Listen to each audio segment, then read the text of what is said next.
Welcome to NightLight. Step away from the mainstream and gather around as we enlighten the world and our realities and travel this cosmic journey we call life. Join us as we share with you and provide that beacon that can guide us all to a better way. Explore with us as we examine a metaphysical montage of spiritual insights, covering everything from the mundane to the magical, UFOs to unicorns, and everything in between. This is a time of awakening, of sharing and evolving, of spreading our wings and soaring on the cosmic breath of creation.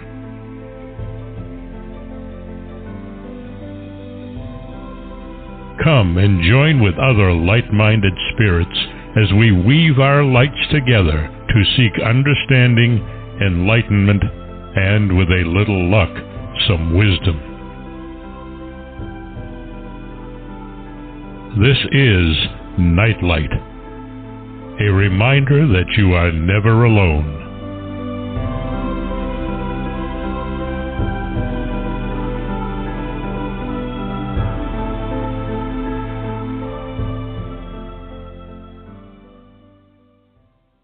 I hope everyone had a great weekend. I am sure there are many fans of the Doors tuned in. That band still has a big influence on me, pushing the boundaries. Kind of like being near Edith Piaf in a Parisian cemetery on July 3rd, 1984.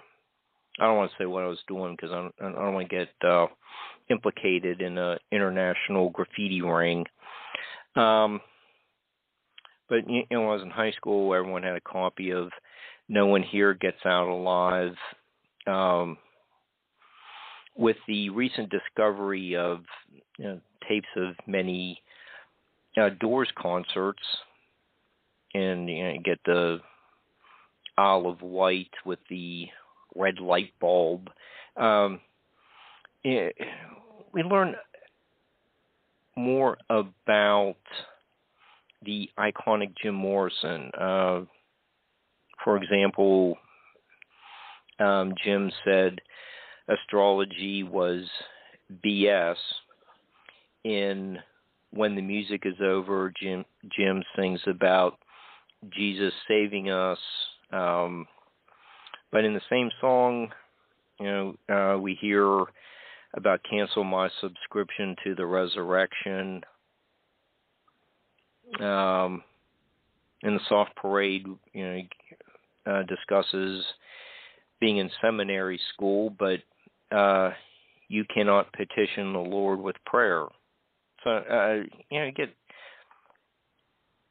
a lot of contradictory, or what may seem to be contradictory statements within the same song. What's meant by "This is the land of the pharaohs"? What about this car wreck with the native families that Jim saw as a child? There's the rising sun behind the band on the cover of Waiting for the Sun. So we have a fascinating guest to discuss these divergent views of one person for tonight's show. Paul Wyld has a new biography of Jim Morrison entitled Jim Morrison, The Secret Teacher of the Occult. And he gives us a new profile of Jim. It is available from Inner Traditions. Paul was in the LA music scene, and you can learn more about Paul by going to his website, Paul Wyld, and that's spelled WYLD.com. The ceremony is about to begin. Hey, Paul, how you doing? Good. How are you? Thanks for having me on your show. Oh, yeah. We are thrilled that you're here and looking forward to the next 2 hours probably turn into a series. But I think we'll maybe just kind of start with just the 2 hours tonight. But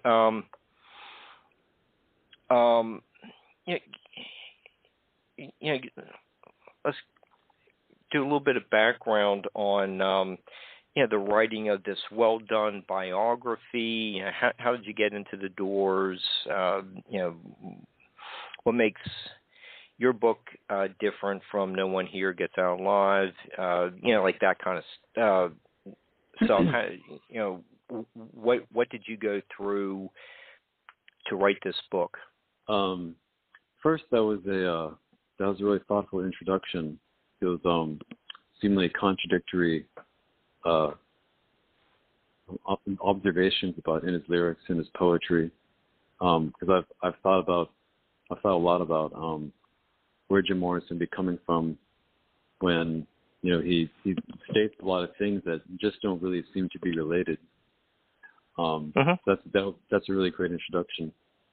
Thank you. Kind of had a good connection with Jim. I've had a strong connection with Jim Morrison seemingly throughout my life that I finally just came to terms with in the past 8 years. And how I came about to write the book, it's a surprise to me. I found a book by an author named Gary Lachman in 2016 called The Secret Teachers of the Western World. And he's been a regular. Yeah, Gary is just a fountain of knowledge about the Western esoteric tradition. I think he's the natural heir to Colin Wilson, who is his mentor. And this book changed my life. I was at a place in my life where I was ready to take a deep dive into esoteric subjects. And it happened to coincide with my moving back to Los Angeles from Boston. And it also coincided with all of the 50th anniversary doors and Jim Morrison related things that were happening around Los Angeles at the same time that friends and I were going to attend, where I was able to meet John Densmore, the drummer, and other people associated with the Doors Inner Circle. Yeah, I had one wonderful meeting with Lana Del Rey, the singer-songwriter, at the country store in Laurel Canyon when they changed Rothdale Trail, where Jim Morrison used to live with his girlfriend Pamela. In 2018, they changed the name to Love Street in honor of the 50th anniversary of Love Street having gone to number 1. So I was taking it. I wanted to find really good books that talked about the occult and esotericism. I remembered in my mind that Colin Wilson was pretty much seen as someone that to read on this subject. But I wanted to look for other books, and I found Gary's book, The Secret Teachers of the Western World. And the more I immediately knew this is the book to find, that this is the book to read, just from the introduction. And the more I kept reading it, the more I just kept thinking about Jim Morrison.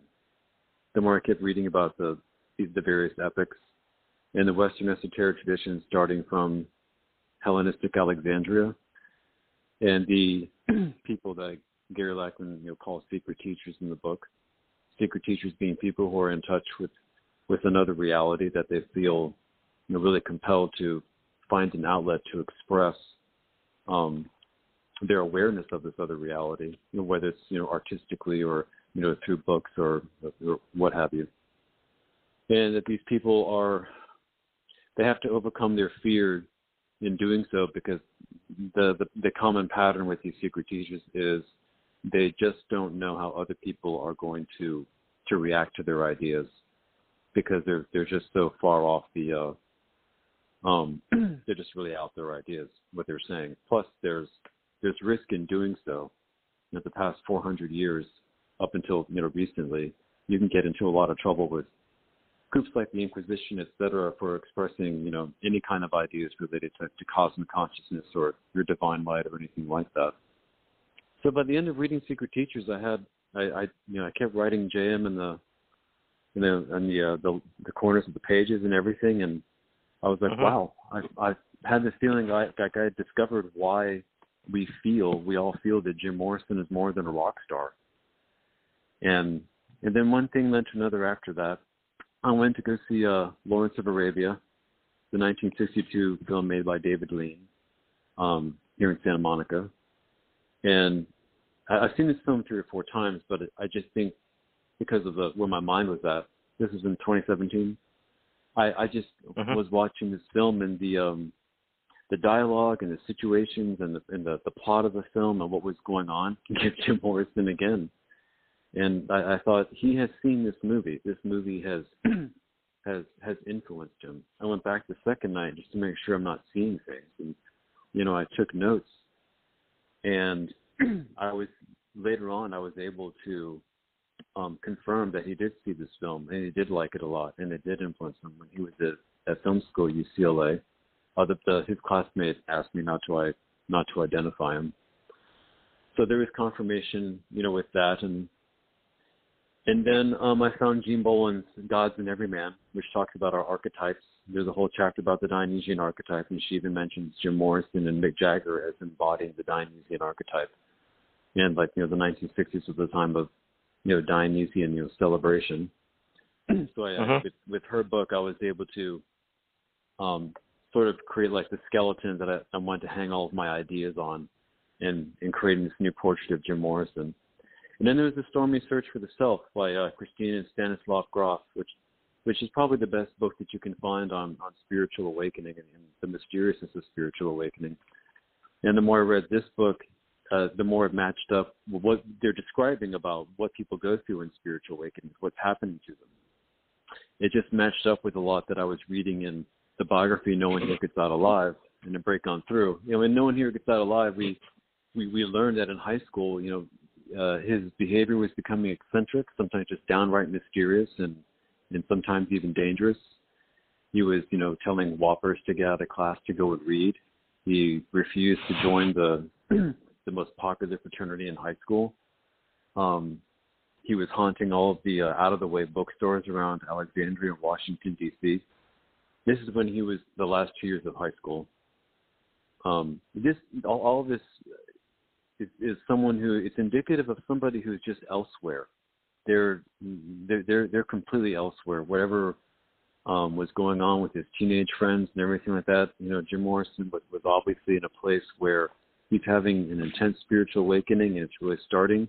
And he's checking out books like 14th, 15th century demonology from the Library of Congress, and books that are not typical for a teenager to be reading, to be going and finding. When he's 18 years old, he has over 1,000 books in his room, when he graduates from George Washington High School. So this is a person who is searching tremendously so in the spiritual realm. He learned from Franz Kafka to take journals, and he was journaling all the time. His IQ was 149. So he was retaining everything that he read, and he was, writing extensively about it in his journals about how he felt about it, what he thought about it. He took notes on, how these things made him feel.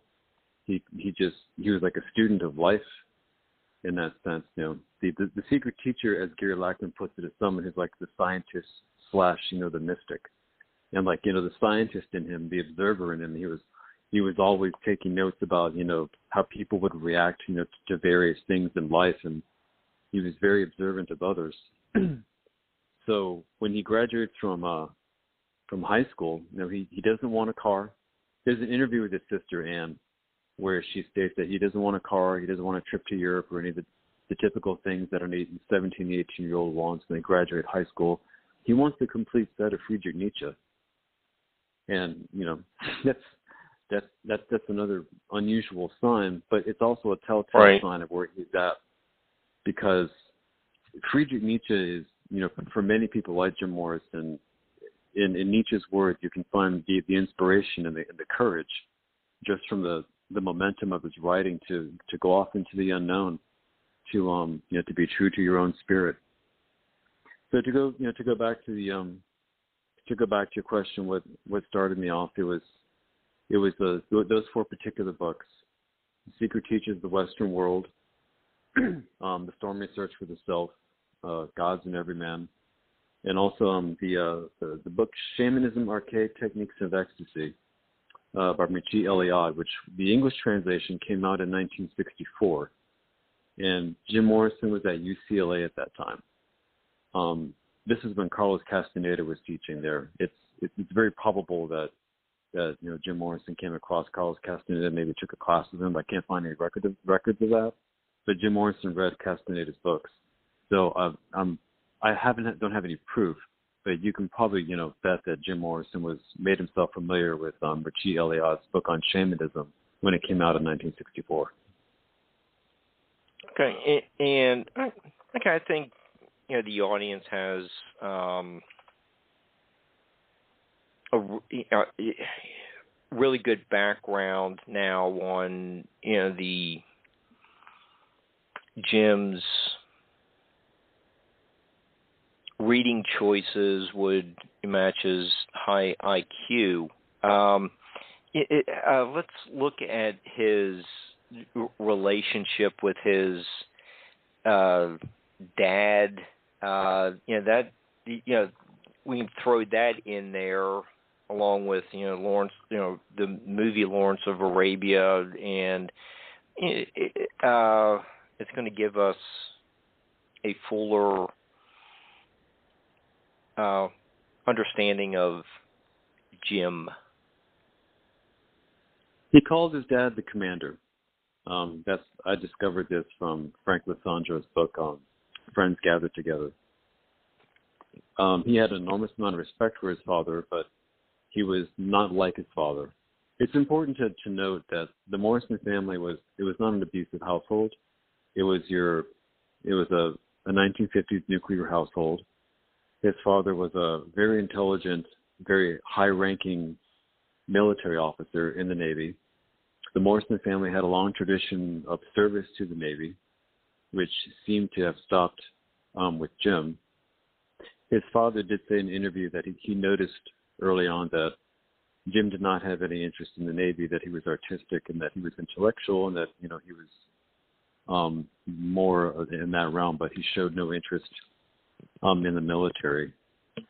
I went to visit Jim's boyhood home, one of his boyhood homes in Alameda, where he began high school in California, and the naval station where his father was stationed at was down the road. And I went to go visit the naval yard, and they have the aircraft carrier, the USS Hornet there, which Doolittle's raid was launched off of at the beginning of World War II.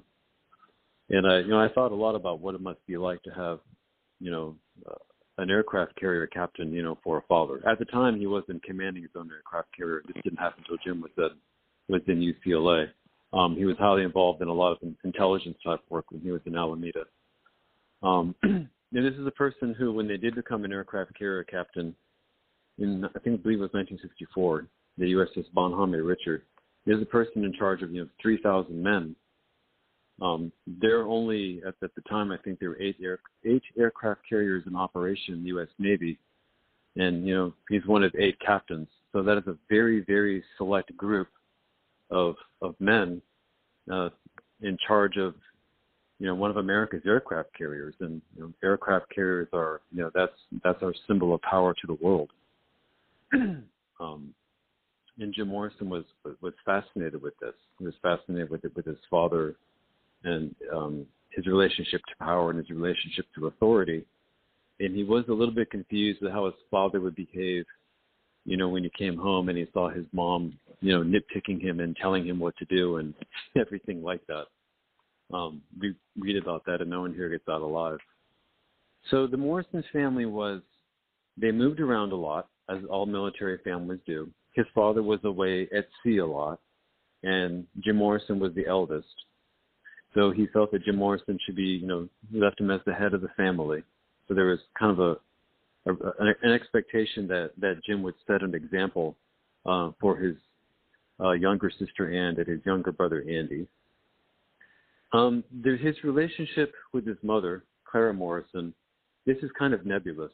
It seems that it wasn't that bad, but it wasn't the greatest. And we just have to remember that Claire Morrison didn't marry an artist. She married a military man. That's the kind of man that Claire Morrison was attracted to. And Jim Morrison is nothing like that. So I'm sure it was difficult for Jim Morrison's mother to fully understand her son. I mean, Jim Morrison's, on top of that, he's just very complicated to begin with. To go a little bit deeper, with his father, Jim Morrison was enamored with Alexander the Great in high school, and he studied Plutarch's Lives, everything, talked extensively about Alexander the Great. And Alexander the Great was the son of Philip II of Macedon, who was a great military leader. Jim's father was also a great military leader. This was someone who they graduated from Annapolis in Maryland, the Naval Academy. And he flew Hellcats in the Navy, which is the fighters back then. He was at Pearl Harbor the day that it was attacked by the Japanese. He was involved in a lot of America's top secret, intelligence operations in the Navy before he became an aircraft carrier captain. So Jim Morrison's father was a great military leader too, and he was also, probably the most important, his aircraft carrier group, the USS Bonhomme Richard, present and was there at the Gulf of Tonkin incident, which started the Vietnam War.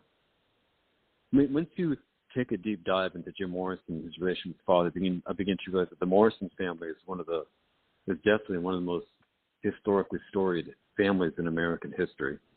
It's a fascinating relationship between the two. They're both reasonable people, and I think if Jim Morrison had been able to get past his issues in his late 20s, that there's a strong possibility that there would have been a reconciliation between father and son.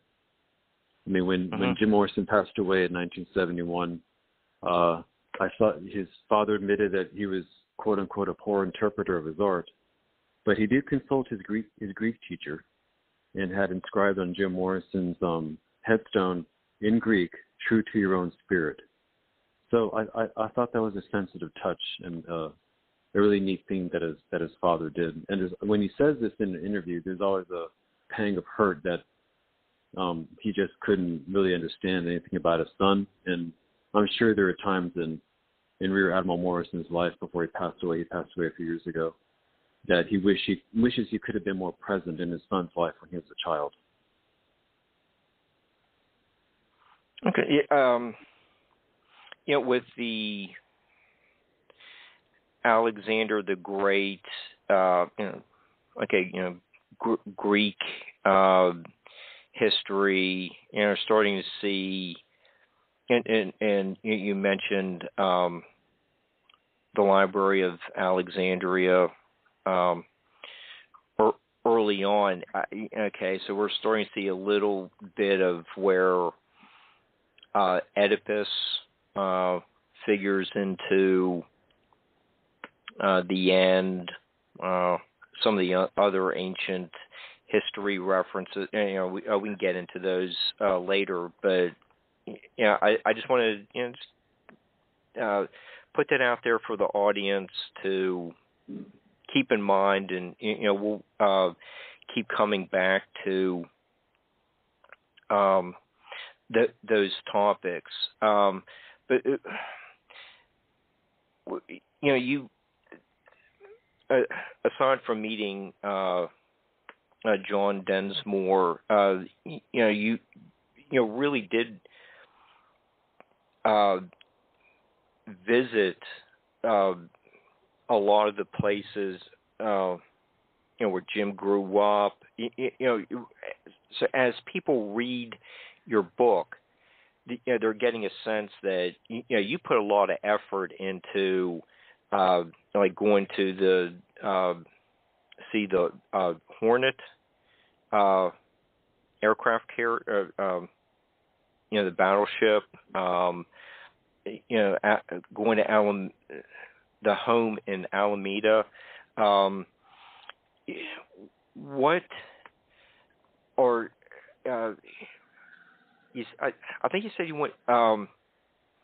The hotel where Jim stayed is still there Is that right? And like one of the studios where they recorded is still there, or you went to the location of it, so you're walking the footsteps of where a very prominent band who contributed so much to popular culture actually made a name for themselves. The whiskey's still around? Yeah, the Whiskey A Go-Go is still in operation. It's in West Hollywood on Sunset.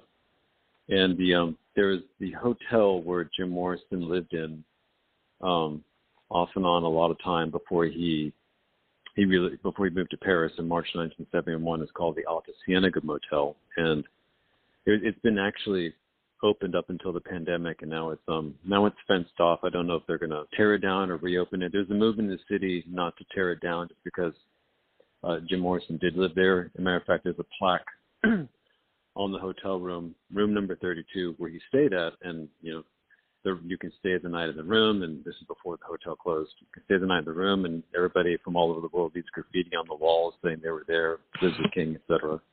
And then he lived there. That's at Fairfax and Santa Monica Boulevard in West Hollywood. The hotel was right next to the Doors offices, which is on Santa Monica Boulevard, and then his favorite bar was Barney's Beanery, which was a block away. So he had, everything right there, within walking distance, and he liked that. Yeah, they recorded L.A. Woman. The studio is right by the Doors offices on Santa Monica Boulevard.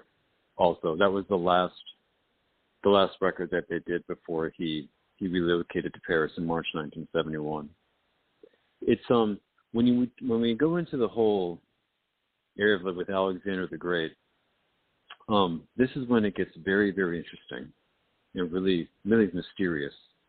The video that I found on YouTube not long after reading Secret Teachings of the Western World was a video that I found of one of Jim Morrison's roommates when he was at FSU in 1963 was auctioning off his a book that Jim Morrison had given him in 1963 as a Christmas gift called The History of Magic and the Occult by a surrealist artist named Kurt Seligman. And I immediately, there was a part of me that said there's a relationship between the book that I just read by Gary Lackman and Kurt Seligman's book. And I was able to find his book on the Internet Archive, and then I ordered it, and I read it carefully. It's a beautiful book. It's one of the earliest accounts of the Western esoteric tradition, starting from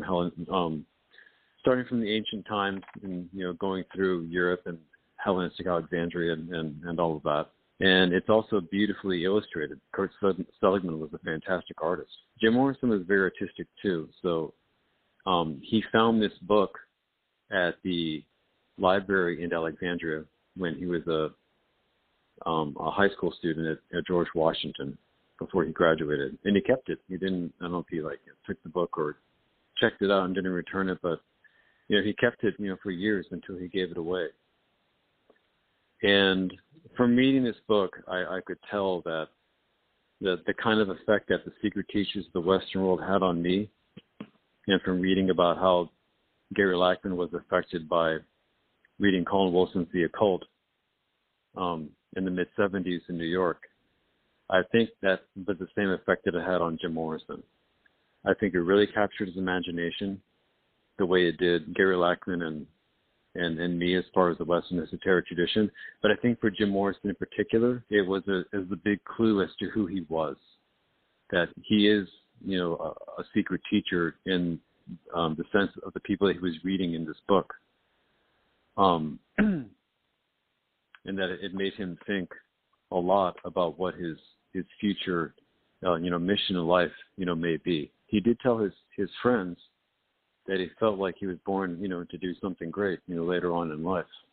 And I think the history of magic and the occult had a lot to do with informing him of what that would be. Now, the Western esoteric tradition begins in ancient Egypt.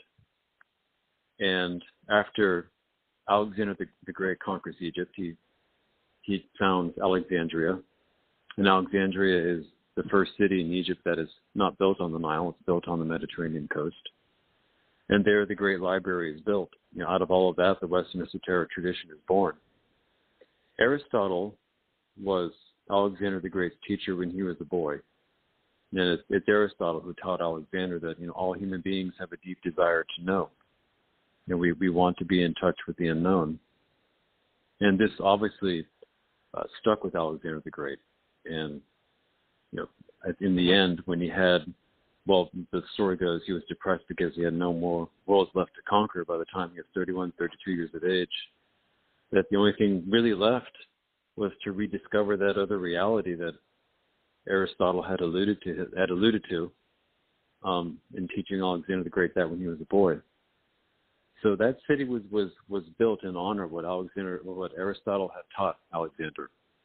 This is a place, this library, this Serapeum, this stood there for centuries. It's where all the great, scholars and artists and, free-thinking people of the world from many different cultures came and, to meet each other and exchange ideas and to deepen their understanding, of the spiritual realms, of Hermeticism, everything like that. Many of the Greek philosophers, made it a point, to visit ancient Egypt. Uh-huh. This was an environment where Jim Morrison would have felt right at home. This is that he was this kind of person. So in a spiritual sense, it's my belief that Jim Morrison was somebody who, in this day and age, was kind of picking up where Alexander the Great left off. There he is in Alexandria, Virginia, and he's enamored with Alexander the Great, who founded the birthplace of the Western esoteric tradition. And there he is as a teenager, and he's learning the history of magic and the occult like Seligman, and it's starting to unfold in his mind. This path in life that he's going on, that he's going to be someone that is going to, and with an Alexander the Great warrior-like attitude, affect this change in consciousness that puts us back in touch with that other reality.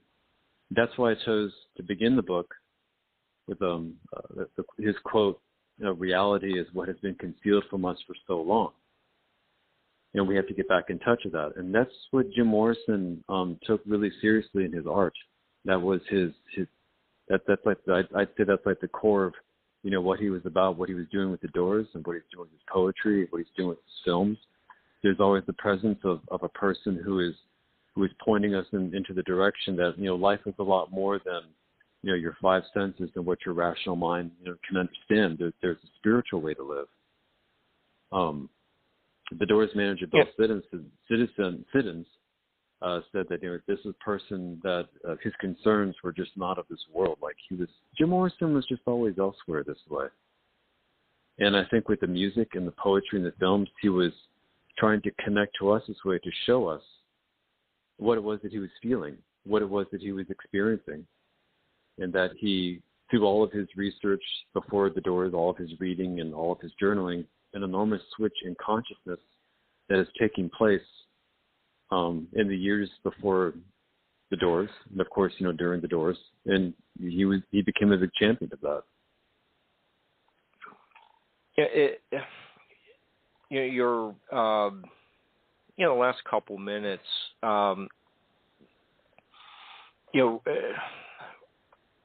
could almost be summarized by the song "The Universal Mind." I was turning keys. I was setting people free. Yeah, that kind of fits in. Yeah, I'm sure a lot of the listeners would probably be agreeing too. That that song kind of directly ties in with your last couple minutes of summations. Yes, his connection that way with cosmic consciousness. This is present throughout his songs and throughout his poetry, for sure. But with Jim Morrison, I feel that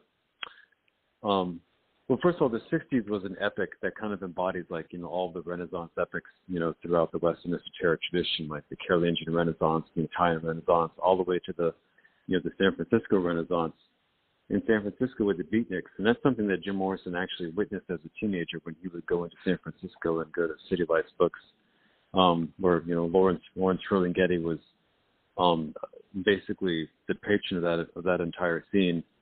But Jim Morrison, seems to have been someone that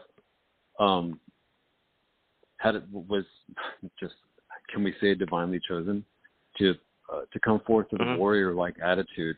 Like when he's on stage and he screams, "Wake up!" Like you can't go to a door show, of course, and get instant spiritual enlightenment and that kind of stuff. That's not the point. But Jim Morrison very astutely appropriated, his presence and his person, on stage to really jar you awake, to really make you feel uncomfortable, to really break the circuit of like that robot in you, to really shake you up. He knew that was part of his gift. And in relation to that other reality that is trying to make us aware of and affect the change in consciousness that way, he approached that in the same way that, with the same kind of intensity, it's in a dutiful way, that his father did, as in the Navy and protecting the United States of America. It's like, Jim Morrison was able to carry over that sense of duty that his family had in their service to the Navy. And that just carried over into his mission as a secret teacher and, and waking us up to that other reality. So that to me, that connection with Alexander the Great, and that connection, with ancient Alexandria, thousands and thousands of years earlier, suddenly, like, it reappears in the 1960s. When Colin Wilson came to the United States in the early to mid-60s, he noticed that there was a change in consciousness happening. He noticed that suddenly he flew to San Francisco. Suddenly Americans were, they're getting into yoga, and they were studying the occult and all things that were esoteric. They were exploring witchcraft, and they were exploring astral travel. And, he felt that there was a big change going on. And then in 1968, Random House approached Colin Wilson, to write a book on the occult. And he agreed. And it was published in 1971, unfortunately the year when Jim Morrison passed away. But I made the point in my book, I thought it was a very interesting parallel that while Colin Wilson was writing about all of this, in a nonfiction book, Jim Morrison was actually, doing this, expressing all of this, on stage, in the particular artistic ways that he wanted to do it. I'm sure. I don't think that I'm the first one, of course, to see this connection between Jim Morrison and the Western esoteric tradition. I'm sure Colin Wilson, and listening to the Doors and people like him at that time, realized that Jim Morrison was a very spiritually awakened individual who had a calling to do something artistically that would wake us up to this other reality. And certainly in the past 50 years, there's been a lot of other awakened artists to see this. One of the reasons why I wrote this book is because, Jim Morrison did not like Hollywood. When he graduated from UCLA with his degree in cinematography in 1965, going into Hollywood to him was not an option. He told his friend Bill Cosgrave that he thought Hollywood and Hollywood movies was just fear for the masses. And when you watch that film by Oliver Stone that came out in 1991, The Doors, that film, so Bill Cosgrave was very good friends with Mary Werbelow, who was Jim Morrison's college girlfriend, right before The Doors happened. As a matter of fact, right when The Doors were formed, Jim told Mary, look, like my band's going to do very well and I can take care of it. And Mary Werbelow said, no, I think I'm the one that's going to get famous and do well in Hollywood and all that. Of course, you got it wrong. He did not want to go in Hollywood. So everything in this film that, according to Mary, was only 15 to 20% of who Jim was. The rest of Jim was completely missing. Jim Morrison, like in the film, Oliver Stone has him quitting film school. No, Jim Morrison graduated with a degree in cinematography in 1965. In the film, he has him meeting Pamela Corson, his girlfriend, during his time with the Doors. He has him at the beginning of the film following Pamela Corson around the canals in Venice and all that. No, that did not happen. Pamela Corson saw Jim Morrison perform at the Whiskey, and then she came back a second night in the hopes that they would meet, and Jim Morrison couldn't wait to meet her too. John Densmore actually had the hots for Pamela Corson, but Pamela Corson wanted nothing to do with him. In the film, he has Jim Morrison locking Pamela Corson up in a closet at home and dousing it with lighter fluid and setting it on fire and running out of the house. That's insane. Right. That never happened. According to Ray Manzarek, that never happened, and that never would happen. Ray Manzarek absolutely hated this film, and he made his feelings very clear to Oliver Stone on the set. I befriended Waylon Krieger, who's Robert Krieger's son, the guitarist, and Waylon said that that Ray Manzarek was banned from the set. Oliver Stone just had him banned and just didn't want him around. And in reaction, Ray Manzarek went and made another film, a documentary, in which you can more closely aligned with who Jim Morrison was. So it went back to go back to what I was saying. One of the reasons I wrote this book is that here's a movie, a Hollywood movie with all of these untruths about who Jim Morrison was, made by somebody who dropped out of Yale to go fight in Vietnam, who's now making a movie about someone who did everything that they could to make sure that they were not drafted to go, and fight in Vietnam. And, this multi-million-dollar, Hollywood movie that gets everything wrong about somebody who wanted nothing to do with Hollywood in the first place. Jim Morrison liked French New Wave film. He liked Godard. He liked that film Contempt. He loved Jack Palance in that movie, the one that stars Brigitte Bardot. He liked Francois Truffaut. You can even go on YouTube. There's actually a video where you can see Jim Morrison walking along with a friend on one of Francois Truffaut's sets, and you can see Truffaut too. Just so your viewers know, if you've ever seen Close Encounters of the Third Kind, like he's the French guy. That's Truffaut. So that's one of the reasons why I wrote this book, is because the film depicts somebody that that's not who Jim Morrison was at all. Jim Morrison was very polite. He was generous. Much of the time, he was very good-natured. He was good towards people. His friend Frank Lisandro makes a point that what he remembers the most about his friend. Frank Lisandro was somebody who went to film school with him. That he was just very generous. He was a very generous person. And the more research that I was doing, the more I began to realize that this person didn't have to do what he did. When you're a poet, you're alone with your words and your journals and your notebooks and your books, etc. You have your circle of friends. And when you're a painter, you have your paint. When you're a filmmaker, you have a temporary set of people that you work with, and then you move on from that, and it's just your family and your friends again. But when you're into music, you're open to the public. Okay, you're on stage and you're vulnerable. Now, what makes Jim Morrison really extraordinary is that he had all of what it takes to be a rock star. He had the physical stamina, and he had the very interesting good looks that made him unique to go along with that. And he was naturally a pretty good entertainer. I mean, the Doors show is a lot of fun. But you get this whole other person that's coming through, like this person that was meant to channel things that were the spirit world, like we can go into shamanism and all of that at the same time, who very astutely, I think it's because Jim Morrison just journals so much that by the time he was at the Doors, he had so much self-knowledge that he saw rock and roll. He said his life coincided with the birth of rock and roll. He finally concluded that rock music is a way where he can express this secret teacher part of him. Rock music was this way where he can have people, break on through to the other side. And this is when, during my research, all this was just really amazing to me. And I said to myself, wow, this rock star that we all know is actually somebody, a type of person that only comes along every 100 to 150 years. This person is like a William Blake. This person is like a Jacob Boehm. This person is like a Giordano Bruno.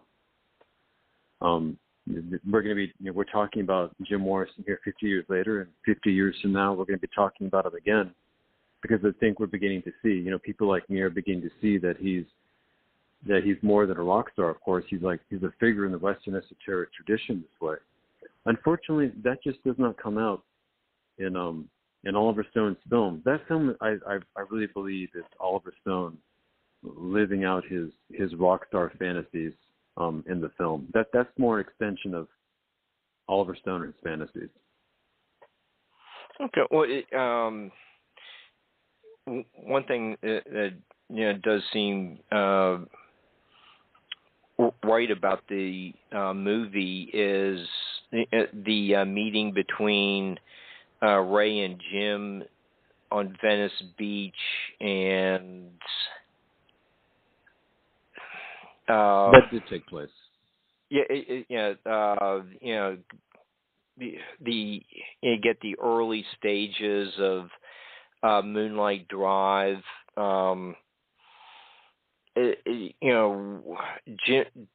Jim is becoming what he's known, like shaman you're talking about, but when you are covering that initial meeting and Ray's importance to the band, you go into Ray was a few years older, and he became more of like the father figure, mentor for the rest of the band. Can you explain a little bit more about that relationship? Yeah, Ray Manzarek. I love Ray Manzarek. He's a really good guy. Oh, I do he's too. A great artist. I think he's a really cool person, and he saw the genius in Jim Morrison. James Riordan and Jerry Potnicki in Break On Through, an earlier Jim Morrison biography, they make a very good point, saying that without Ray Manzarek, Jim Morrison, we would not have known about him. That's true. Ray Manzarek believed in his talent, and when Ray Manzarek went to their circle of friends at the time, and said that he was forming a band with Jim Morrison, like everybody thought Ray Manzarek was nuts because they thought Jim Morrison was nuts. But Ray Manzarek stuck with his friend, and when they graduated, so when they met at UCLA, Ray Manzarek was getting his master's in cinematography, his master's in fine arts in cinematography, and Jim Morrison was getting his undergraduate degree in cinematography. And they formed a bond. And then at graduation, Jim told Ray Manzarek that he was going to move to New York City. Jim Morrison wanted to get into experimental filmmaking. He really liked Jonas Mekas, who was a filmmaker living in New York. He's considered the godfather of experimental filmmaking here in the United States.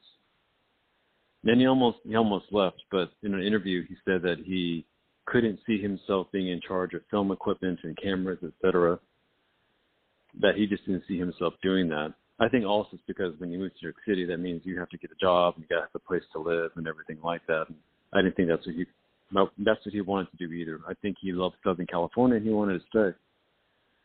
So they parted ways, and then a couple months later, on the beach in Venice in 1965, Ray Manzarek recalls that he saw Jim Morrison, coming down the beach, and he had lost a lot of weight and he grew out his hair, and he just seemed like a very different person. And he did read him the lyrics to Moonlight Drive, and Ray Manzarek was very impressed by those lyrics.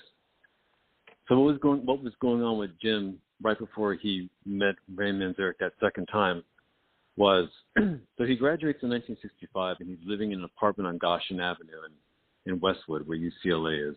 For anyone, for your viewers, if they happen to be familiar with LA, it's by the VA hospital. And his parents were paying the rent and the bills, etc. But when he graduated, they pulled the plug on that thing. It's time to support yourself, etc. He was in a relationship with Mary Werbelow. Mary had come out to Los Angeles and Florida after Jim had come to UCLA from FSU. That was something his parents are very much against, by the way, but somehow I guess Jim Morrison was able to convince his parents to let him finish school at UCLA. So Mary followed, but they broke up. And Mary told Jim, hey, like, you know books, you don't know anything about yourself, like, you need to go find yourself. And it may have been that Mary probably had an idea of, like, okay, so his parents aren't paying the rent on his apartment anymore, he's not moving in with me, if that's what's going on in his mind. Like, that may have been it. I think this breakup was painful, though. Mary was very beautiful. She was a wonderful person. Ray Manzarek really liked her. Her IQ was higher than Jim Morrison's, and she was just as well-read, if not even more well-read than Jim Morrison. And they met at a party in St. Petersburg in Florida. And as soon as Jim Morrison told Mary that he wanted to get into film, she became quite attracted to him. And they really cared about each other. These people really loved each other. So this was a very difficult breakup. But it seems Jim Morrison just left his apartment and probably got on the Santa Monica Big Blue bus and went down Wilshire Boulevard and went to the beach, and he started living under the Santa Monica Pier. And the end, the song on the first album that became like their big magnum opus with the Oedipal section and all that, that was originally inspired by his breakup with Mary Werbelow. The Crystal Ship is also about Mary. That's a really beautiful song. So Jim Morrison was in a lot of pain. This is also the time when he's also friends with Bill Cosgrave before he moves back to Canada. And Bill remembers seeing Jim Morrison on the beach one day, very, very sad and very, very dejected. And he knew that the breakup with Mary was very hard on him. So Ray Manzarek, was impressed with the lyrics and the songs, and Jim Morrison had been opening up on the beach. He was not going to go to Hollywood. He was not going to move to New York. He was not going to get a job. This is somebody whose mind and whose person demanded attention, and he could hear the songs in his head. In that summer of 1965, when he was living on Dennis Jacobs' rooftop in Venice Beach and couch surfing, and even slept in an abandoned office building, he was hearing some of rock music's greatest songs. He wrote 6 or 7 of them that summer. Jim Morrison was not a musician, as we know, like with an instrument and all of that, but he absolutely was a musician. He heard melodies and harmonies and lyrics in his head that turned out to be absolutely fantastic songs that we still have around today. They're timeless. So he was every bit of an artist that way, and Ray Manzarek really recognized that. Yes, Ray Manzarek was older by a few years than Jim Morrison. As I said, he was getting his master's, and Jim Morrison was getting his undergraduate degree. Their friendship also is kind of like I mentioned in the book, like Hamlet and Horatio. It's like Horatio really appreciates Hamlet and loves Hamlet. It's his own brother. But he realizes like Hamlet is an unstable person, especially after he's visited by the ghost. His whole introduction to the spirit world. That's why I bring up Hamlet in relation to Jim Morrison. So the relationship between Manzarek and Ray Manzarek and Jim Morrison becomes, I think, a bit more difficult as time goes on. And the Doors do become famous, and one day, Jim Morrison comes to Ray and says, I'm not sure about doing any of this. I'm not, I don't know if I want to do this. I think it was one thing, it's one thing to contemplate, becoming someone who is like a shaman on stage and doing all of that. It's another thing when you're becoming, an avatar in your culture for this explosion of occult awakening and where all this is going to lead. I mean, creativity, is explosive, but these were very explosive times. It's impossible to overstate that. And Ray Manzarek was worried. He's like, well, is he going to throw in the towel right when the Doors get, really famous? I think, Ray Manzarek was a sensitive person and he was a good friend. And I think as the years went on after Jim Morrison's death, he probably wrestled with a lot of guilt that perhaps he pushed his friend a little bit too much in the name of success. I mean, Ray Manzarek was, he was a really authentic artist. He wasn't necessarily like in it to get rich and all those types of things, but he, at the same time, this is a person who wanted to do financially well, and you could see that the Doors are capable of doing that. So I think he wrestled with a lot of those questions, after Jim Morrison's death, if maybe he pushed him too much. He did try to, get Jim Morrison to calm down, with the alcohol. But this is the 1960s, and you're in one of the world's most popular bands, and you're one of the, considered one of the sexiest people on the planet, and all this kind of stuff. And everybody's drinking and everybody's boozing and trying psychedelics and all this kind of stuff. And there's parties everywhere. And Jim Morrison was someone who also had the temperament that he really wanted to push things, to test the bounds of reality, just to see, what would happen. This is somebody who would show up at parties already, drunk, and, people would just walk up to him with pills that Jim Morrison didn't even know what they were. And they would just throw them into his mouth. And Jim Morrison's attitude was, let's just see where what I consume in the night, where this takes me. Maybe I might even die. This is the kind of temperament that Jim Morrison had. He really pushed it. He was always pushing the bounds of reality. He's always seeing how, if you could actually cheat death. Like you said, that drugs are basically a bet with your mind. That was the daredevil in him. Ray Manzarek said that one day at a hotel in New York, he came in the late afternoon, and Jim Morrison was drinking at the bar, and he visited with his friend for a while, and had a few beers and drinks with him, and then he went to his hotel room for the night, and then he woke up next morning. He came down to the lobby at around 10 a.m. and he found Jim Morrison still there, awake, drinking at the bar, talking to people. Now, Jim Morrison was somebody with an enormous stamina. He could drink people under the table, and most of the, if most of us took the amount of LSD that Jim Morrison took, we'd probably be in a mental hospital. I'm amazed with what he was able, to imbibe, and that's when Ray Manzarek knew that, this is somebody that just had a stamina that was just unreal. Okay, so while we're at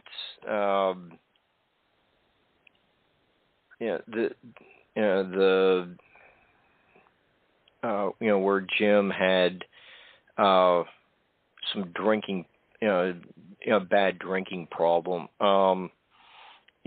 Let's work in an example like at the Miami concert. That really it showed some of his ability to control the crowd instead of the crowd controlling him. The whole situation, really got out of hand, and the band really suffered for it. They were invited. I think they were invited to Woodstock, but they had to decline because they didn't know if Jim was going to be in jail. So they're. What was? Yeah, they did not attend Woodstock, and they did not attend Monterey Pop. Mhm. Okay, and you can find the YouTube video of the Isle of Wight, and I think that was Jimi Hendrix was also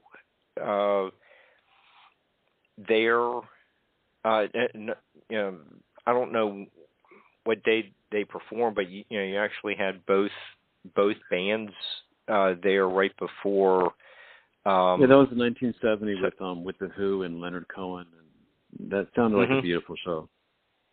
Yeah, it does sound like a real legendary concert. But what did you might with the recent release of the Boston concert, you might get a idea of how wild the Miami concert was. So can you tell us a little bit about what happened in Miami and a couple years of fallout from that? So in Miami, first of all, Jim Morrison's like drinking is a huge subject. He drank for all sorts of reasons. This wasn't someone who was just some irresponsible alcoholic. We'll get to that. But with the Miami incident, so Jim Morrison really got into this theater outfit called the Living Theater. And they were influenced by someone that was also influential to Jim Morrison, the French playwright Antonin Artaud. And Artaud is the playwright who came up in Paris, created the theater, the absurd. He was a very gifted, talented actor. He was eccentric. He was kind of a secret teacher in himself. He was a searcher also. He took a trip to Mexico to try peyote with the Tarahumara Indians. Possible he even had experiences with ayahuasca. He was a poet. He was an essayist. He has an amazing essay called Van Gogh, Man Suicided by Society. So the Living Theater was very much influenced by Artaud. And part of the Living Theater's act was that they would strip almost naked on stage. And this got them into trouble a few times with the local authorities when they would have their performances. And in I think it was February 1969 is when they came to USC. And Jim couldn't wait to get tickets for this show. He bought lots of tickets for everybody. He went to a few of their shows, went to shows in other cities to see them. And he was really influenced by this. Like, see how far we can take it with nudity in public. This is someone who at FSU, Jim Morrison loved Hieronymus Bosch. And he wrote a paper in FSU making the argument that Hieronymus Bosch is an Adamite. Adamites were 2nd and 3rd century North Africans who, went to church naked. They were Christians, but they wanted to worship Jesus Christ naked. And his teacher at FSU said that I wasn't convinced, but I was very intrigued by what he had to say about this. So with what happened in Miami is that it's very complicated. This is really complicated. So he tells Fred Myro, who is the conductor, the music director for the New York Philharmonic, that I need to come up with a way to maintain my integrity as an artist, to be fresh and creative, because I'm Jim Morrison, I'm in the Doors, and that's what everybody expects of me, if we're going to continue our success. So he's wondering about how to do that. He's also beside himself with the whole idea of being a rock star. Really, this is a person who is a poet. Like Jim Morrison is very much he put all of his faith in things that were eternal, poetry and songs. That's what he liked. He once said that, he was disgusted that he took rock photography so seriously. He's like, God, I have to be 80. In the interview, he said, I have to be 80 years old and I got to look at these pictures later on in life. Because he didn't want to be known, as a sex symbol. He wanted to be remembered and known as an artist, as a poet. So there a lot of thoughts, a lot of ambivalent feelings going on with Jim Morrison before Miami. And he was, he had a layover in New Orleans before the show, and he was at the bar in New Orleans drinking, as usual, missed his flight. So when he arrived in Miami on March 1st, 1969 for this show at Dinner Key Auditorium, he was inebriated, and it was very late. And the crowd was, they were ready for that show to begin. They were pretty antsy. They were not happy about having to be in this very hot and humid hangar out on the marina by the water in Biscayne Bay. And that's where he allegedly exposed himself. That night he went off. You can hear it on YouTube. He's drunk. He's going off in his rants. The songs are interrupted. He interrupts them, etc. Now, about the exposure itself, it never happened. There were over 10,000 photographs that night submitted into evidence during the ensuing trial. Not one showed him exposing himself. Not one witness said that they remembered seeing him expose himself to the audience. So there's no photographs and there's no eyewitness testimony. Now, the show took place on March 1st, and then the warrants were issued by Dade County law enforcement in Miami on March 5th. Also on that same day, the FBI field agents at the Miami FBI field office, they sent a description of the show saying that Jim Morrison did expose himself, and they sent it directly to the office of J. Edgar Hoover at the time, the infamous head of the FBI. And we have to, of course, remember that, this is during Nixon's administration, and, Nixon was a paranoid man. This is the person who tried to get John Lennon thrown out, even deported from the United States once they heard that John Lennon was going to go on an anti-war / anti-Nixon, music tour with the likes of Abby Hoffman and Jerry Rubin. That just scared the crap out of them. So there's a lot of smoke. When we start talking about what role the U.S. government and authorities in society had in getting Jim Morrison convicted of something that he did not do. The charges were dropped in 2010 by the governor of the time, Charlie Crist, had the Florida Clemency Board look into it, and they realized there's no evidence to corroborate these charges, and they were thrown out in 2010. So there's other than the FBI field notifying J. Edgar Hoover of the show, etc. There's not much to point to as far as really clear evidence that the government had a hand in silencing Jim Morrison. There's a lot of smoke there, but there's definitely some fire. And after the concert, there was a decency rally held at the Orange Bowl. 30,000 people showed up to protest, Jim Morrison's performance. It was led by the very conservative actor at the time, Jackie Gleason. I think his show, I forget the name of his television show, was being filmed in Miami Beach at the time. 30,000 people is a lot of people to come to a rally to protest, you being you, during this rock concert. I grew up in Miami. I have a very conservative family, and they did not like my interest in Jim Morrison at all. I have a sense of what Jim Morrison, ran into when he came to Miami. We also remember that here's an interesting little sidebar is that Paramahansa Yogananda, who introduced the West, to yoga here in the United States, created the Self-Realization Center in Pacific Palisades here in Los Angeles. He went around the country, to talk about his ideas.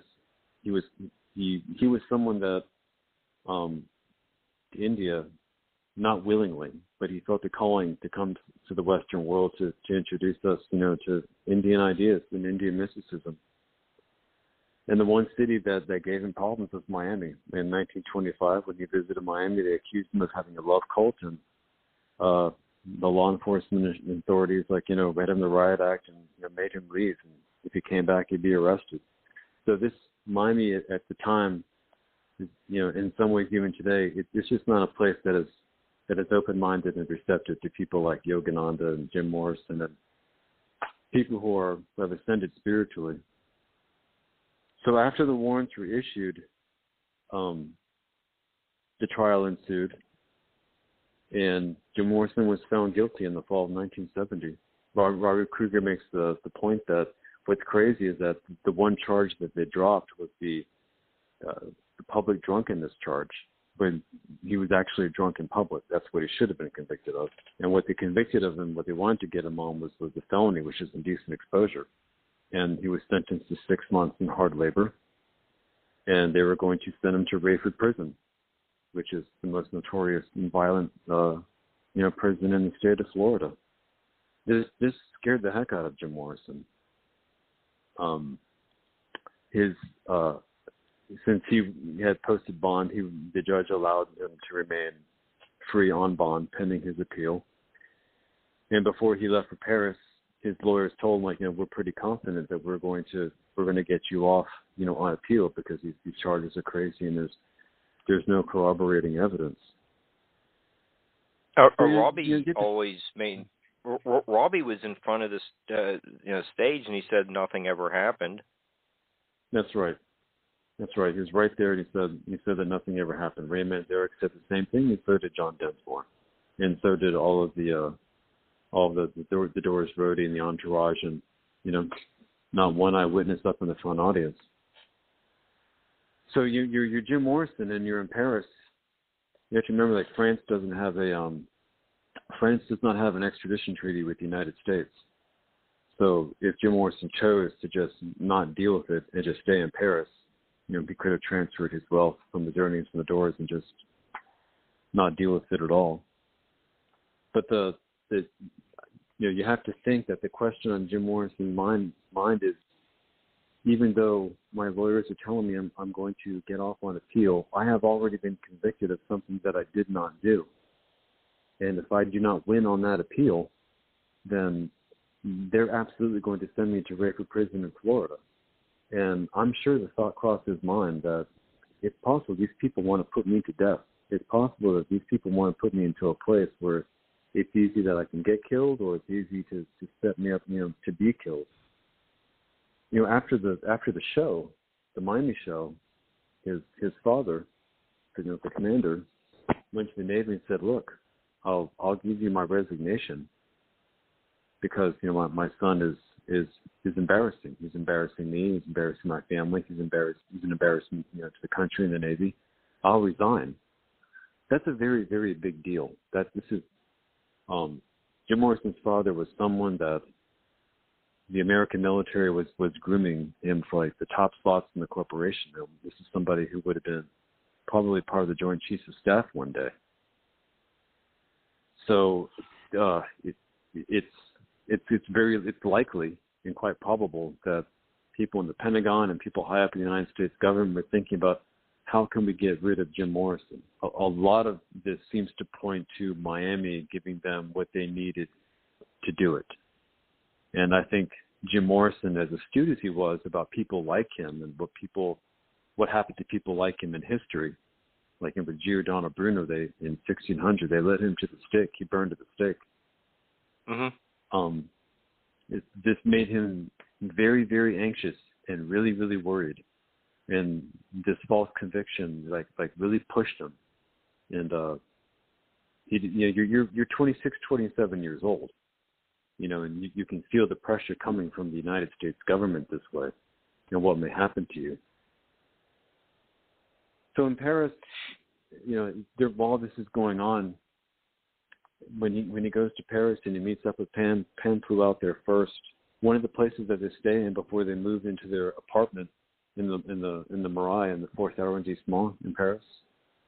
They stayed in Oscar Wilde's apartment where he died. It's strange. Oscar Wilde was an English writer who was put in jail for 2 years. He was in prison for 2 years due to moral turpitude. The London courts saw him as corrupting the youth of England with his novels and his poetry and his ideas. And he felt that moving to Paris after prison would he'd get his health back, and he didn't, and he died, and he was buried in Père Lachaise. And then after moving out of this place where Oscar Wilde had died, and they moved into their apartment, just 2.5 months later, Jim Morrison is buried in the same cemetery as Oscar Wilde. Those days in Paris are very mysterious. They're very mysterious. It's enigmatic. I think that's when Jim was asking friends if he can get some kind of an assurance that if he doesn't win on appeal, that he's not going to get sent to Rayford Prison. And of course, nobody can guarantee that at all. Not even his attorneys. Nobody knows how the judge is going to rule. It should be noted that the Judge Goodman, who was the presiding judge during the trial, just 2 or 3 years later, he was stripped of his judgeship because of corruption. So he was not on the up and up. Yeah. So anyway, to go back when Jim was in Paris, he went there to stop drinking, kind of clean up, get back to. He told Bill Siddons, the Doors manager, before leaving, he's like, I don't know who I am anymore. I need to get back to me if I'm going to actually do something creatively with the Doors again, or creatively in general anyway. I need to get back to who I am. And that's what he wanted to do in Paris. And I think while in Paris, that was very hard for him to do because he was just really anxious about what may happen to him if he returned to the United States. This is what happened to Giordano Bruno. Giordano Bruno was the Italian occultist, artist, mathematician person who lived in the late 1500s in Italy, and they were not keen on his ideas in Italy. He's somebody who first extolled the idea about exoplanets, that there are other planets in the universe we know now, that there's also another reality, just like Jim Morrison talked about. There's an unseen world, and all of these ideas were not in line with the Roman Catholic Church. The whole idea of being in touch with your divinity and everything like that. So Giordano Bruno left Italy, and he found patronage in places like France where he was able to do his work. And then he took a chance. He thought that the Italian authorities had either forgotten about him or maybe whatever animosity they had towards him had blown over, and there could be a new attitude in place. And he found a patron in the city of Venice, and he went back. In the early 1590s, he went back to Venice. Giordano had a rambunctious personality. He fell out with his patron. His patron went to the Inquisition, knowing full well that they would remember who Giordano Bruno was, and they arrested him. And they took him back to Rome, and they imprisoned him for 6 years. And in 1600, he was burnt at the stake. So I don't know if Jim Morrison knew who Giordano Bruno was. I'm willing to bet that Jim Morrison understood his life story. This is the same thing with Jim Morrison. He's in the same dilemma. Do I take a chance and go back to the United States? If I go back to the United States, then I'm going to have to stand trial with the appeal. And if I lose, they're going to take me in right there in court. And they're going to bring me right to Rayford Prison for 6 months, and then I'm at the mercy of whatever happens to me in Rayford Prison. We're seeing that, Go ahead. Paul, while we're looking at this battle with the establishment, you do have a little section, page 60, 64, 65, where Jim met with Pastor Stagmeyer. Yes. And they had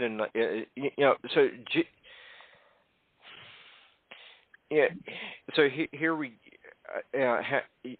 you bring up another really interesting example. In a few months, in 1968, a little bit before all the problems that the Miami concerts caused.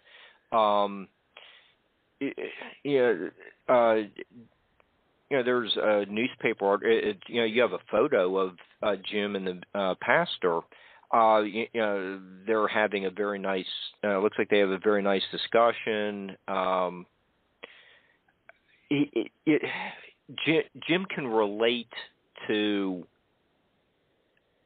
these kind of, like the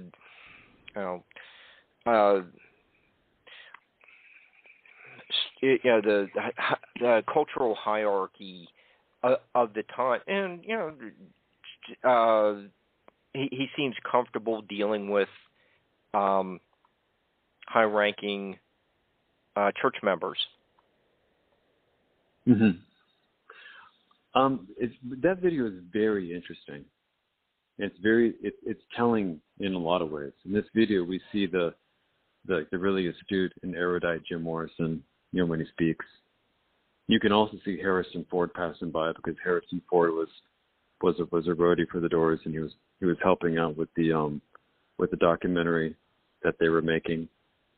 He tells before he goes and talks to Pastor Stagmeyer, says, hey, hopefully nothing will happen to me. I think Jim Morrison got the sense, because he was so bright about where people were coming from, and you could feel a person's energy when he probably felt with Pastor Stagmeyer that he wasn't going to get a lecture, he was going to get something else. And Jim was also intrigued with his title. He was the pastor of the Reformed and Evangelical Church, or something like that. But it was a title that Jim Morrison was really intrigued by. And in this conversation, Pastor Sagmeyer appreciates what he's doing, understands what he's doing, the kind of, religious, communal, almost telepathic kind of spiritual energy that you can feel with the doors. And what Jim Morrison is doing, from a spiritual perspective, in particular, with this shamanic presence. Jim Morrison is basically channeling the spirit world when he was on stage a lot of times, because that's who he was. And Pastor Sagmeyer was open-minded enough to appreciate this. But at the same time, you can hear Pastor Sagmeyer, he's an older man. Jim Morrison is younger and intelligent and smart as Jim Morrison was. There's still a level of naivete about him. But not with Pastor Sagmeyer. Like, he sees the trouble that's coming. And, he warns Jim Morrison and more or less tells him, like, look, like, you have the eyes of the Christian right and the American establishment on you with what you're doing, because you're basically you're affecting the consciousness, the spiritual direction of America's baby boomers, and you're really popular, and you're the eldest son of, like, one of America's best military officers, and, like, your rebellion is quite flamboyant. And so he more or less gives a concerned and friendly, warning to Jim Morrison about this. This is the second time. We don't know how many times I'm sure Jim Morrison talked to more than one person of the cloth. But as far as we know from the sources that we have, that this is the second time. The first time would be in high school with Tandy Martin, his first girlfriend, who feels that, well, first of all, Jim Morrison goes to her and says that he had a problem. This is during his high school days in George Washington High School in Alexandria. He had a problem he couldn't discuss with parents. He didn't feel comfortable, and he wouldn't tell Tandy Martin either.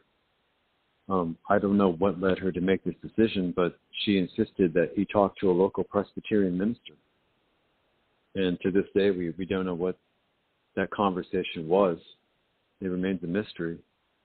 But I think from what I've learned about what Jim Morrison was going through and the kinds of spiritual material that he was paying close attention to, he was his spiritual awakening was becoming intense, and it's possible that part of that conversation was him just expressing what was going on with him with someone who was a minister. The Morrison family did not go to church, as far as I can tell. There's nothing that to indicate in any of the books written and the biographies that the Morrisons, what the Morrison family was about spiritually. We don't hear about him going to church. So Jim Morrison was someone who's really a very spiritual person from a young age. And this is someone who said that the most significant event of their entire life happened when they were 3 years old, when they came across an accident in northern New Mexico with families out on a day trip. And he saw these dying Native workers on the highway, and he says that the souls of one or two of those Native workers were, in his word, they were freaking out, and they leaped into his soul, and yet they stayed there for the rest of his life. And after all my research, I believe him, and I can see why he would think that this is like the most important event of his life. It mirrors, it matches what I've read in Eliot's book, Shamanism, Archaic Techniques of Ecstasy, that there's all kinds of different ways in which a person can be called to become a shaman, and one of them is a spiritual possession. Well, that was one of the points I was wanted to bring up if we had time was she mentions hereditary transmission, and then there's the spontaneous vocation or call, and she would go in to more detail about the difference between in inheriting the profession through the family, and she would go on to write about the shaman specializes in a trance during which his soul is believed to leave his body and ascend to the sky or descend to the underworld. I think we probably have a lot of that in Jim, and that's I'm just reading from the same book. That was one of the things I really liked about your book. I came across you're using that, and I've used some quotes from it in a project I'm working on, and it's like Barbara's project, and saying, no, he's going to start talking about his book. No. But that her book is very insightful on the evolution of how shaman get that title and what they do. Right. And also, it's when you receive this call, it can also be quite dangerous not to heed this call, because the spirits they're very strong with you. Eliade makes that point also. Jim Morrison also read Joseph Campbell's The Hero with a Thousand Faces, and that says that has its connections with the primitive and with shamanism also. In a way, this goes back to how you introduced at the beginning, what you were talking about, like the juxtapositions, the contradictions in the lyrics. When the music's over, let's take that for an example. When he says cancel my subscription to the resurrection and send my credentials to the house of detention. I've got some friends inside. It's obviously lines that are about spiritual rebellion, right?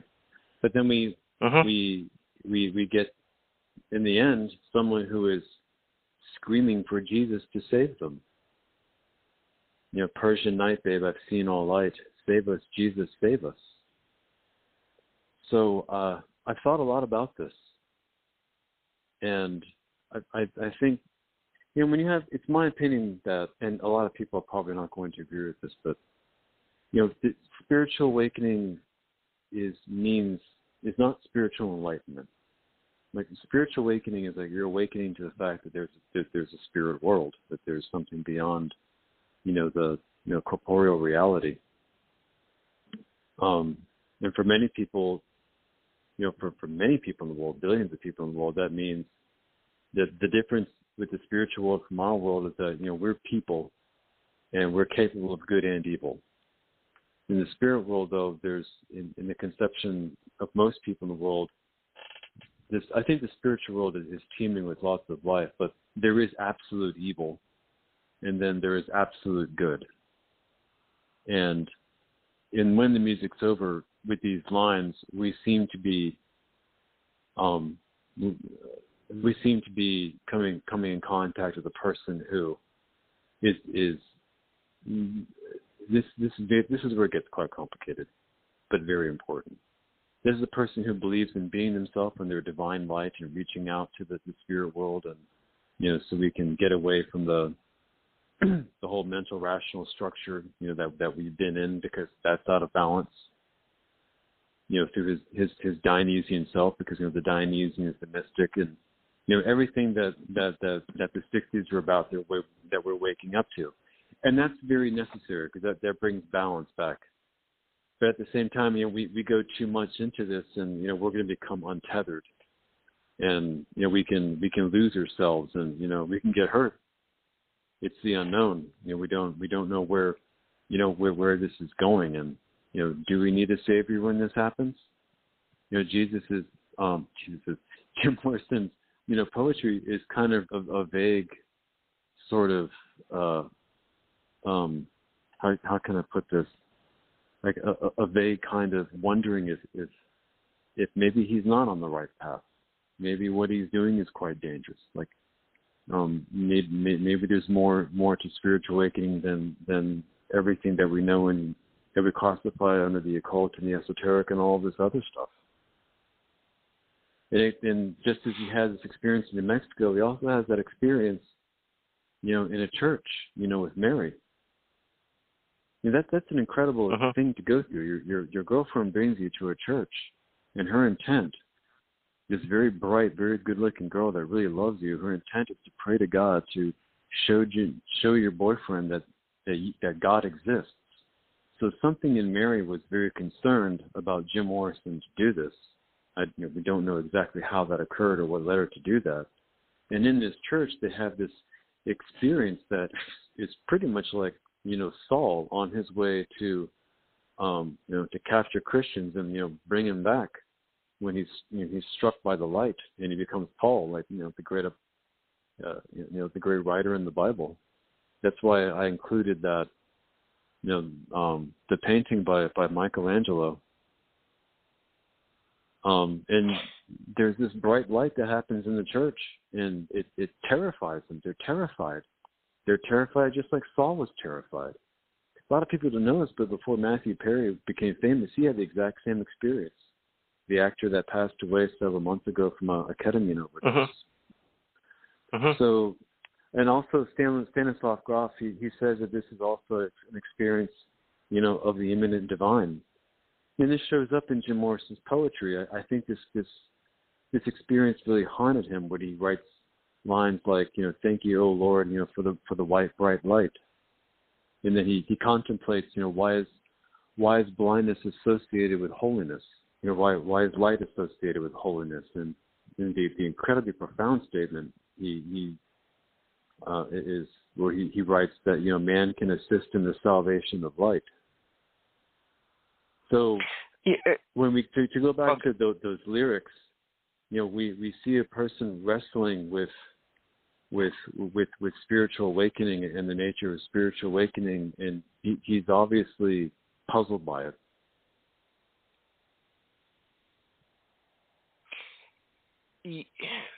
Paul, to continue with this theme, you make in a reference to a historical event, and then continue with the discussion about Gary Lockman's analysis of it. But you write, at a critical point in HWI, Jim rock hops a stream and begins ascending a mountain trail. At the top, Jim stops to take in the view from an overlook. This is significant in terms of the history of consciousness. The Italian poet Petrarch's ascent of Mount Ventoux in France on April 26, 1336, to take in the view from the top marked the beginning of the deficient mode of the mental rational stage of consciousness. Lockman writes in The Secret Teachers of the Western World that this ability of the Renaissance artist to imbue inanimate objects with a strange, powerful life, which remains as vital today as when it first appeared, is a clear example of the new confidence in man's own godlike power symbolized by Petrarch's ascent of Mount Ventoux. We have I just wrote a little bit of the passage where that amplifies what you were just saying, and also incorporating a real historical event. Yes. So this is Petrarch. Go ahead. Oh, I was going to say, Petrarch is very probably is the foundation of many of the poets since the 14th century in writing about love, history, politics, putting it in letters or sonnets. Yes. So I learned about Jean Gebser, who wrote The Ever-Present Origin, in which he he writes extensively about his entire idea. Both that's his magnum opus about his ideas of structures of consciousness, throughout history, the archaic, the magical, the mythical, and the mental rational. I learned that from secret teachers, and I was very intrigued by that because I thought this is a very good way to understand how we have changed, how man's vision of the world and himself has changed throughout the centuries. And I saw that I can make the connection that with this experimental, this is all really, I like to just to make this point before going on for our listeners, is that when we're looking at Jim Morrison's life through the lens of the Western esoteric tradition, and that's a tradition that runs through Jim Morrison with a lot of power, and you have to liken it to like a great river, many, many tributaries, and we can go down these tributaries, and they are mentally, artistically, intellectually, and spiritually absolutely fascinating. They're magnificent, and we can, they're like these tangents that we can talk about for a long time. So in this one tributary that we'll go down, with into Jim Morrison's filmmaking, his experimental filmmaking, it seems like with Highway and American Pastoral, that film, a lot of people didn't understand it, and the critics were not very into it.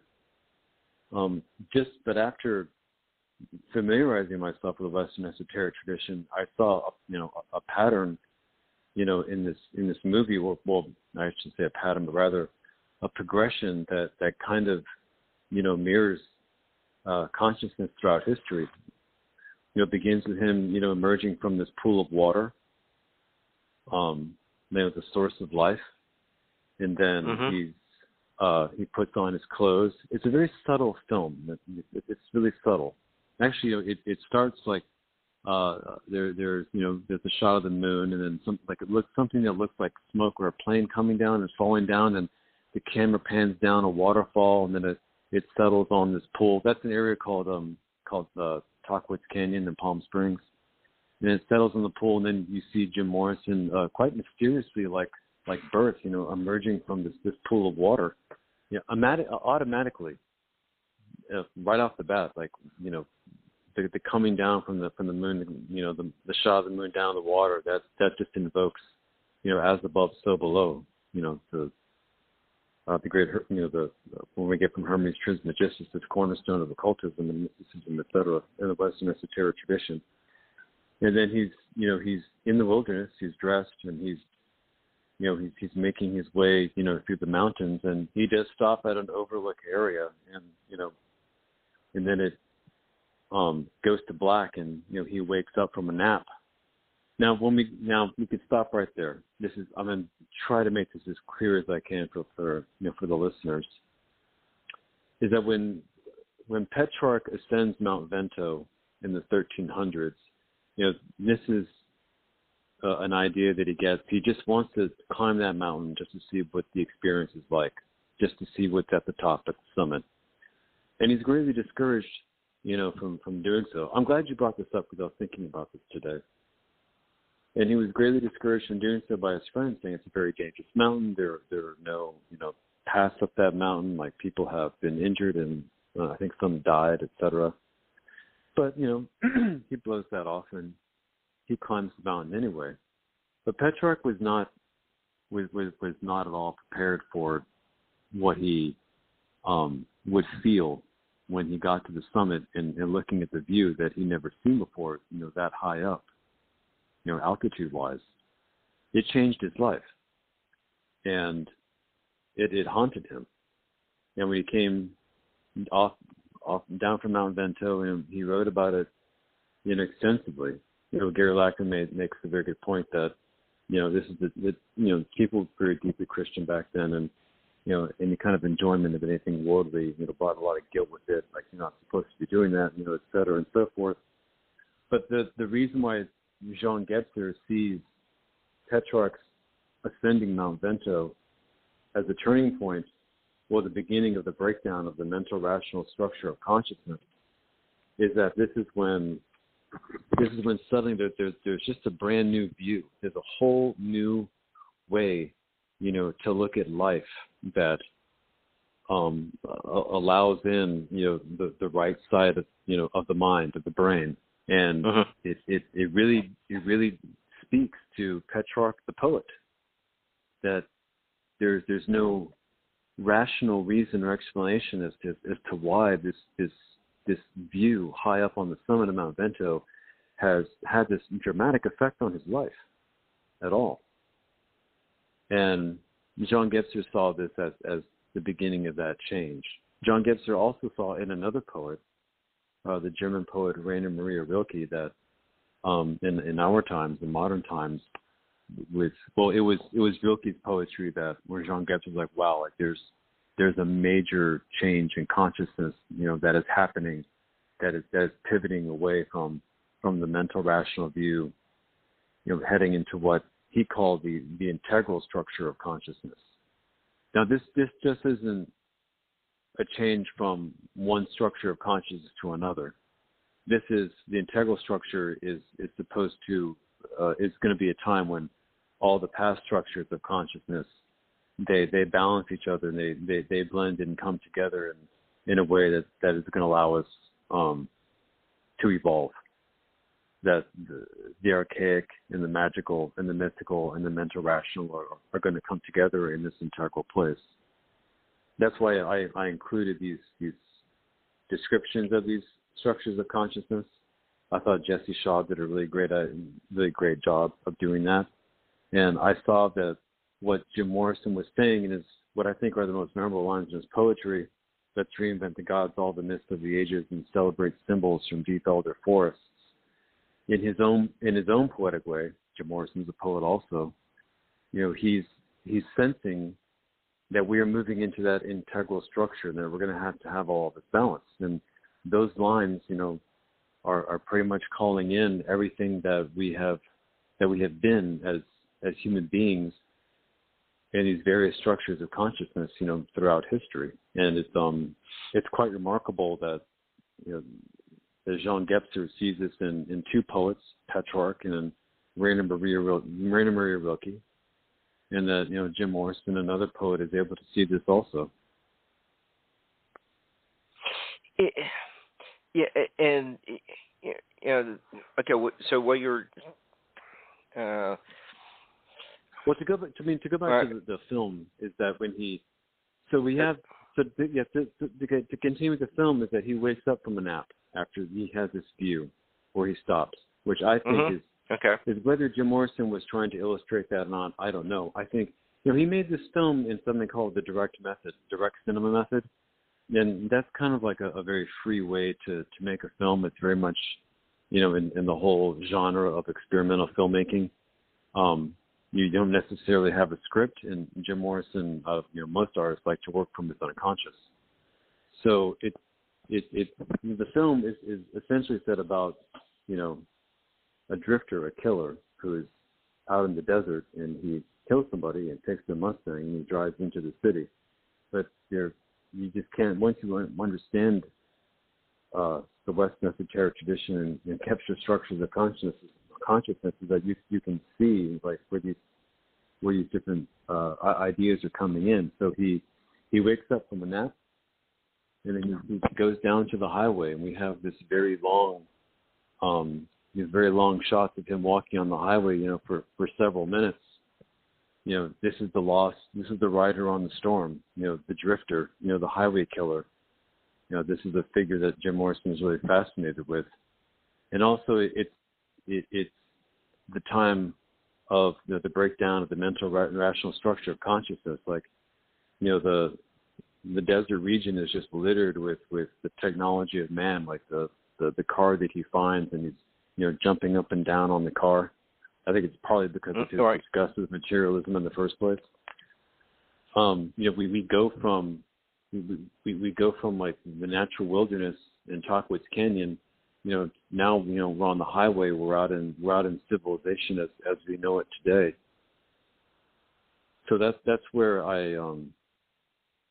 that's when it struck me that this film is also a commentary on the structures of consciousness, and it has I see a way to explain it through what Jean Gebser was saying with his book, The Ever-Present Origin, as Gary Lachman presents in his book, The Secret Teachers. Yeah, and okay, so I think you've helped us to have a much better understanding of Jim, but here we are back to another interesting aspect of Jim's thought process is, you write, this visceral and even approach to language and communication is referenced in a number of works. Jim pays homage to the Adamic language on the Doors song, The Wasp, Texas Radio and the Big Beat. 20th century French actor, poet, and playwright Antonin Artaud stated in his book, Here Lies, all true language is incomprehensible. I thought that was an interesting way of maybe some of the people tuning in are kind of tuning into that concept of incomprehensible, but as you read your book and the more evidence that you present, things are making more sense.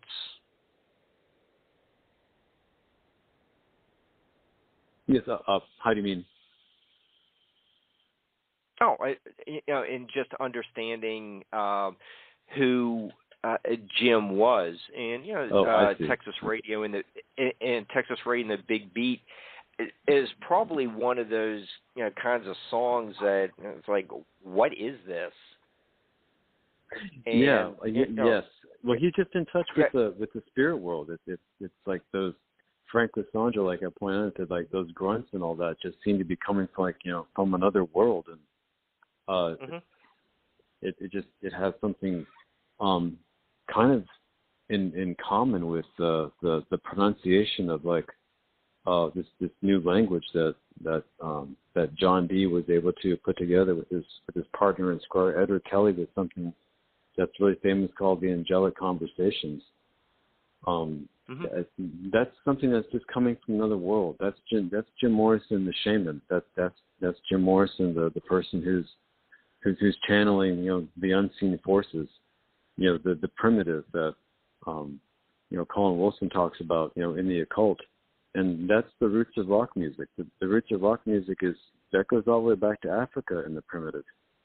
And then and all of that is wound up with Jim Morrison's Dionysian self and how he deals with pain. Now the roots of rock music, I guess it's from Africa, but it came over with slavery. But that goes back to the slaves, singing their gospels, and when they're not at work. Like, that was a very, very hard, terrible life to live, and one of the ways in which they could deal with that was through singing, which that very much jives together into how Nietzsche saw music as something that we deal with pain, and he saw that root in Attic tragedy. In Attic tragedy, the Greeks invented the mind, rationality, everything like that, but they also saw that what life is ultimately something that we just cannot explain. Like, how in the world did Oedipus sleep with his mother and kill his father? We don't know, but we have the Greek chorus, to sing about it, and that's why I made that point at the beginning of the book where Jim Morrison, there's no way for him to understand why these Indian spirits, these native workers, leaped into soul and stayed there his whole life, but he does what Hamlet does after Hamlet introduced the spirit world. He goes to Horatio and said, let's give it a welcome. And it seems Jim Morrison gave it a welcome all. Well, heck, we're all giving it a welcome now with everything that's going on. And in giving it a welcome, that means to celebrate it. And he celebrates that in that song Peace Frog, when he says, Indians scattered on Ghost Highway bleeding, ghost crowd, the young child's fragile eggshell mind. This is my poetic expression of something that I just cannot explain, but I know that it's very significant to my life. And I just think this is this is what makes Jim Morrison so great and so mysterious.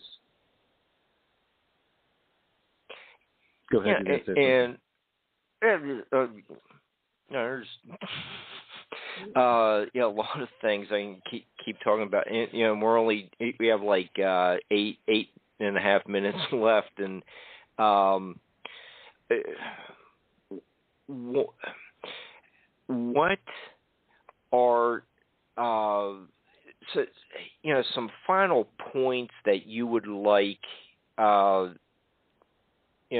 to have the audience know, and I can shut up with asking for interpretations of some line. Still have a question about the blue bus that you mentioned, with the breakup with Mary, but I'd rather give you the time to state anything else from your book that you think our listeners would probably want to hear.